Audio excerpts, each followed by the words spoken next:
രാവിലെ ഉണ്ടല്ലോ ഞാൻ നോക്കിയപ്പോഴത്തേനെ ജൂലിക്കുട്ടൻ നമ്മുടെ ഗേറ്റിൻ്റെ അവിടെ നിന്ന് കുരയ്ക്കുന്നു.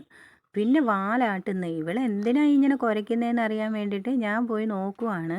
അപ്പോൾ അവളിതാ എഴുന്നേറ്റ് നിൽപ്പുണ്ട് അവിടെ. എന്നിട്ട് ഇതാ ഓടി അപ്പുറത്തോട്ട് പോകുന്നുണ്ട്. കാരണമൊന്നുമല്ല കേട്ടോ, അവിടെ കൂടെ ഒരു പൂച്ച പോയതിനുള്ള ബഹളമാണ്. എന്നിട്ട് അവിടെ കാവൽ നിൽക്കുകയാണ്, പൂച്ച ഇങ്ങോട്ടെങ്ങാനും കയറുമോയെന്നും പറഞ്ഞ്. ഞാൻ പറഞ്ഞു മോളെ ഇവിടെ വന്ന് നിൽക്ക്, പൂച്ച വരില്ല എന്ന് പറഞ്ഞപ്പോഴത്തേന് വീണ്ടും ശ്രദ്ധിച്ച് നോക്കുവാണ് കേട്ടോ. പൂച്ചയുടെ ബഹളമാണ് ഞാൻ കേട്ടത്. പൂച്ച അതിലെ കൂടെ പോയല്ലോ. എന്നാൽ ഞാനിങ്ങോട്ട് വരണോ വരണ്ടായോ എന്നും പറഞ്ഞ് ആലോചിച്ച് അങ്ങനെ നിൽക്കുവാണ് കേട്ടോ പടിയിൽ.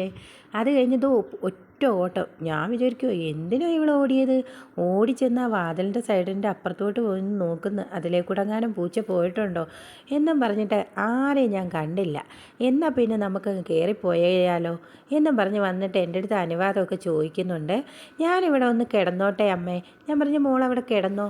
അപ്പോഴത്തേന് വന്ന് ചോദിക്കുക, എന്നാൽ ഞാൻ ഒന്നും കൂടെ ഒന്ന് ആലോചിക്കട്ടെ, ഇറങ്ങി പോണോ, ആരെങ്കിലും വരുമോ, എന്നെ ശല്യം ചെയ്യുമോ, പിന്നെ പോട്ടെ, ഞാനിവിടെ അങ്ങ് കിടന്നേക്കാം എന്ന് പറഞ്ഞ് നമ്മുടെ ജൂലിക്കുട്ടൻ രാവിലെ ഇവിടെ കിടപ്പുണ്ട്.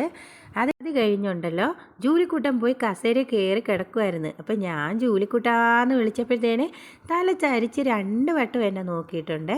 അത് കഴിഞ്ഞ് ഞാൻ ചോദിച്ചു മോളവിടെ ഇരിക്കുവാണോ, ഇങ്ങോട്ട് വരുന്നില്ലേന്ന് ചോദിച്ചപ്പോൾ ആ കസേരയുടെ ഒന്നും ഒറ്റ ചാട്ടം